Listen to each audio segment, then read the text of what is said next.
O'tgan oylarda Sharqiy Turkistonni ziyorat qilgan Tayvanlik muxbir Kijang Turpan viloyatining Pichan yezisiga borganda tuyuqsiz mozor yezisining 85% ning bo'sh ekanligini bayqaganligi diqqat tortdi.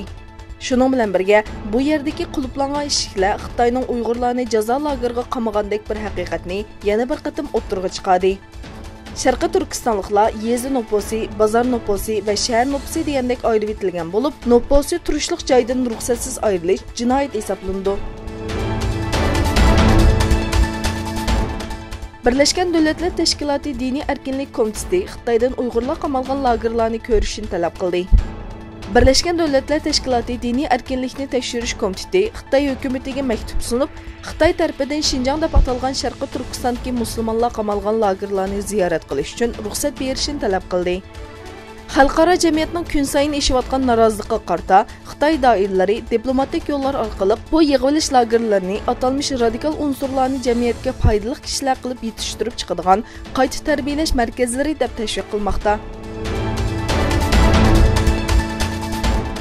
Malayziya Bosh ministri Mahathir Mohamad Xitoyning qo'shni davlatlar bilan egilik huquq talash tortishiga tushgan Janubiy Xitoy dengizi haqida Mahathir Mohamad Janubiy Xitoy dengizi talash tortishi haqida to'xtalib, Xitoyning egilik huquq talablari bizga ta'sir ko'rsatmaydi dedi.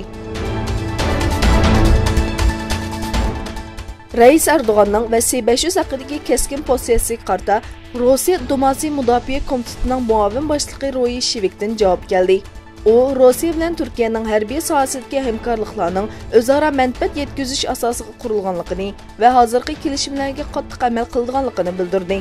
Shivitkin yana Rossiyaning Turkiya bilan harbiy texnika sohasidagi hamkorliklarni texmo kuchaytirish niyati borligini aytdi. 28 Yevropa İttifaqı davlatini o'z ichiga olgan 36 davlat Birleşken Devletler Teşkilatı Kişilik Hukuk Kengashi yig'inida Saudiya Arabistonining kishilik huquqqa qarshi harakatlarini ayiblagan o'rtaq bir bayonotga imzo qo'ygan. Bu bayonot bilan Saudiya Arabistonining Birleşken Devletler Teşkilatı Kişilik Hukuk Kengashining 2016-yil qurilishidan buyon tunji qatim qattiq bir shaklda ayblandi.